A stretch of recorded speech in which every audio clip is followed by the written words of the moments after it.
Welcome to our channel, where you can find the most recent news and stories about Princess Catherine of Wales and her royal family. Today, we bring you news: Princess Catherine at 40. She's more confident and powerful than ever. As she enters her 5th decade, we have spoken to some of those who know Catherine best, from royal insiders and friends to charity representatives. They reveal how Catherine is a natural introvert who has overcome her shyness to use her platform for good, but is very self-deprecating and funny too. They define Catherine's motivation as being driven by the long-term effect of her work, focused on decades, not years, months, or quarterly cycles. They also describe how she attended the Sarah Everard vigil on the spur of the moment because she felt it was vitally essential to be part of the event, only notifying palace personnel about it later. It had been years in the making for those who knew her well. She's had a tremendous year built on years and years of planning, a royal source said.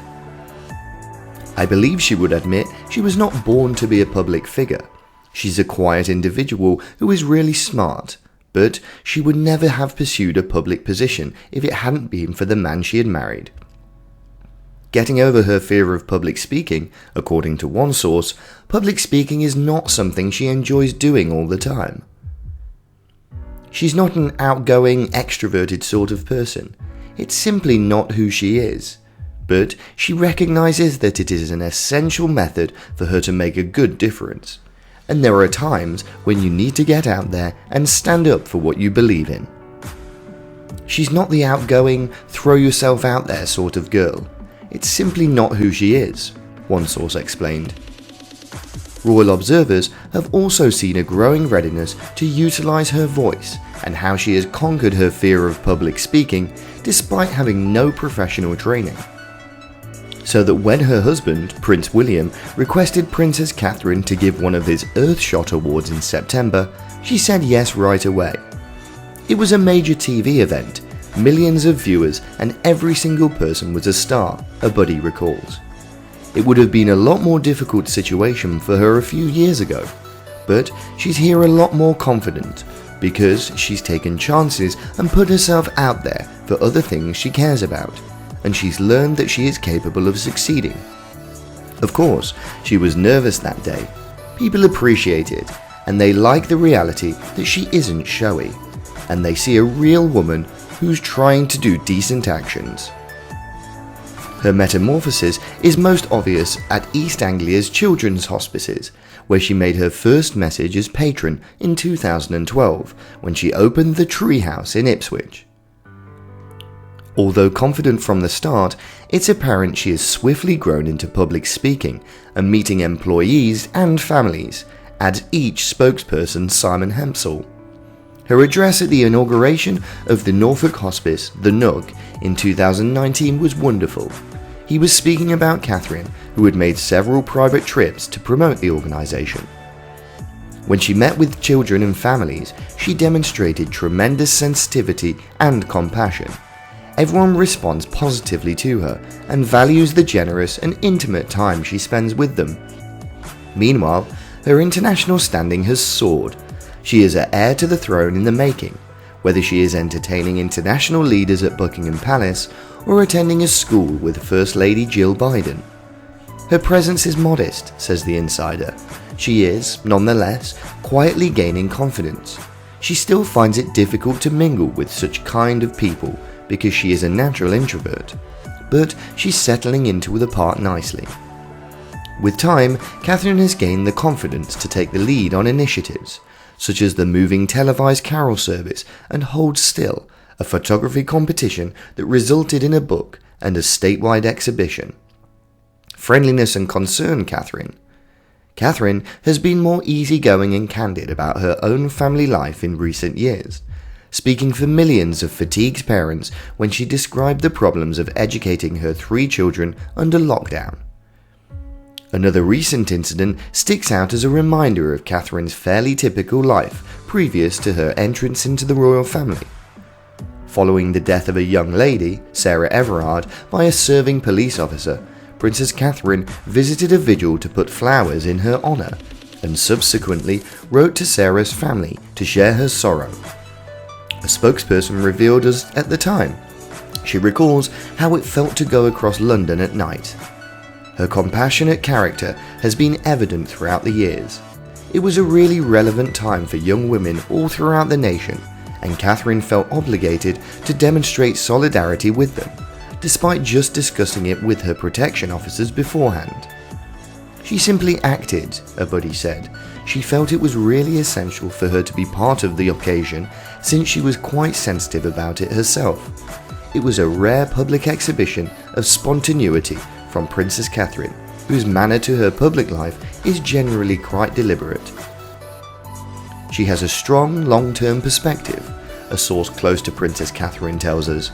She considers her initiatives and her job inside the institution with a 20 to 30 year perspective. She's a natural strategist. Her objective is to have a genuine effect on society. She's an introvert by nature, but she's settling into the role nicely, according to a source. It was all her, recalls the source. She has a really creative mind and she comes into meetings with already developed ideas. She pays attention to every detail and is an important member of the team. Dealing with someone like that is a lot of fun. This is hardly what you would assume from an heir to the throne. She's incredibly dedicated. She usually arrives with a bunch of notes, ideas, and things she's read, but she's also quite self-deprecating and amusing. She's had a little more time in the previous couple of years as the kids have become older. She enjoys it very much. The Scout Association is another organisation that will benefit from Catherine's long-term emphasis, as Chief Scout Bear Grylls tells us. Princess Catherine is liked and revered for her enthusiasm for early years youth work, and it has been fantastic for many years to see her contribute so much time and energy to Scouts around the country. We are extremely delighted to have her as joint president, and when she sports her Scout scarf, she expresses unity with the 57 million young people throughout the world who understand the potential of Scouting to alter and enhance their lives. She is a hero in my eyes. Catherine has even certified as a Scout helper.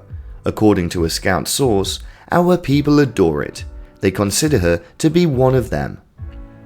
She waited for the reporters to go after creating veggie burgers with the Scouts at COP26 in November, before returning inside to dine with them.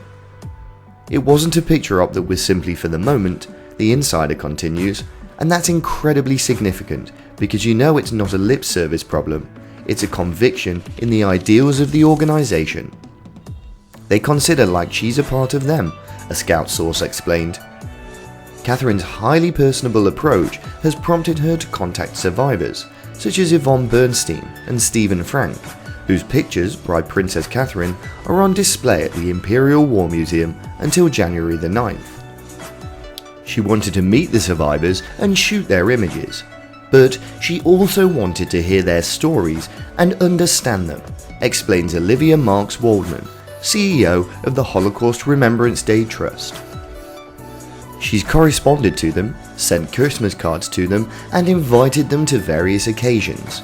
She has shown them and their relations great understanding and kindness, and as a result, she has wished to inform her own family about the Holocaust in an acceptable way, given that they are very young. What a great example for other parents. It truly challenges any prejudices that others may have. It has tremendous power. I'm grateful for the chance to make a difference. She's incredibly appreciative for the chance she has to make a difference. Yet, she's had to spend some time in mapping her own route, the royal source said of Catherine's increasing concentration on her job. She didn't chase short-term victories in those early years. That just does not encourage her. She is uninterested in daily news coverage. She is particularly concerned about the long term. She understands that her responsibility is to provide long-term support for William, the institution, and her family. Not years, months, or quarterly cycles, but decades. Catherine's ability to unite people.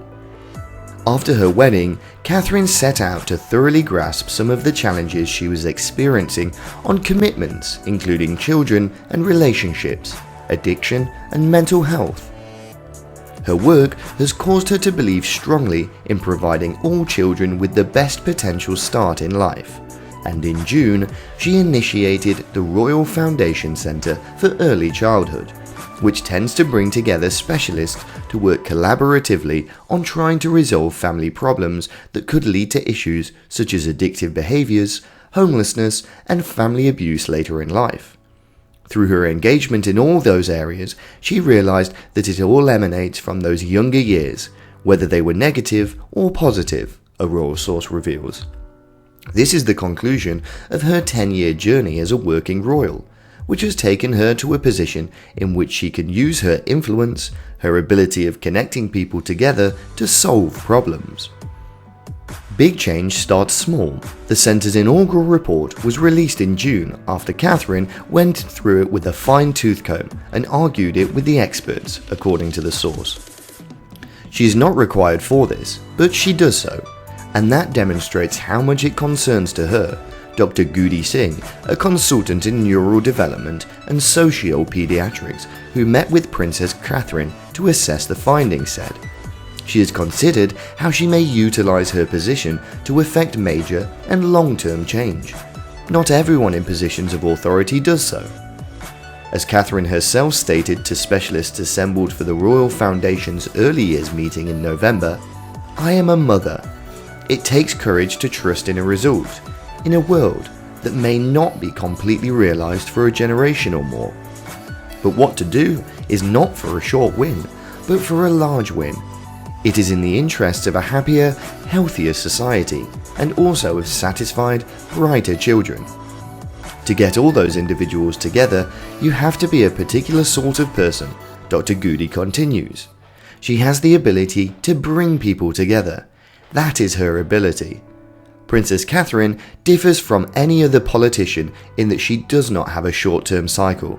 She is not seeking your vote, and she is not required to respond to current events. She understands that it will not happen quickly, but it is about putting in place things that will benefit children in the future. That type of thought can change everything. I'm relieved she's on our side.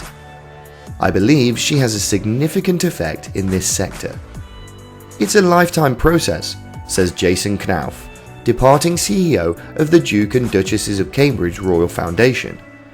She believes that this is the moral equivalent of global warming and that it must be treated as such. What we're not talking about seriously enough is how powerful brain research has become. She expects that if that research becomes a well-known as climate change science, it will have a very positive impact on every element of society. She's a very exceptional person. Her purity of vision, as well as the way she actively involves herself in the project and then expresses her knowledge, make her a very powerful force. And she's accomplished a lot off camera. For somebody in her role, she was always uncommon in the type of subject area experience that she has, and that has strengthened and widened in the time that I've encountered her, but she constantly behaves with humility. Peter, who has collaborated with Princess Catherine since 2015, says, "She'd make an excellent clinical psychologist. I've seen her on several occasions speaking to tough children who have been dismissed from school, yet she speaks to them in a manner that is just amazing.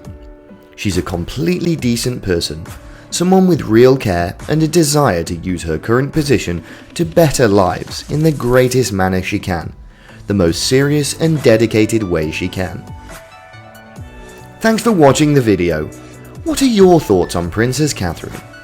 Please share your thoughts with us. Goodbye for the time being.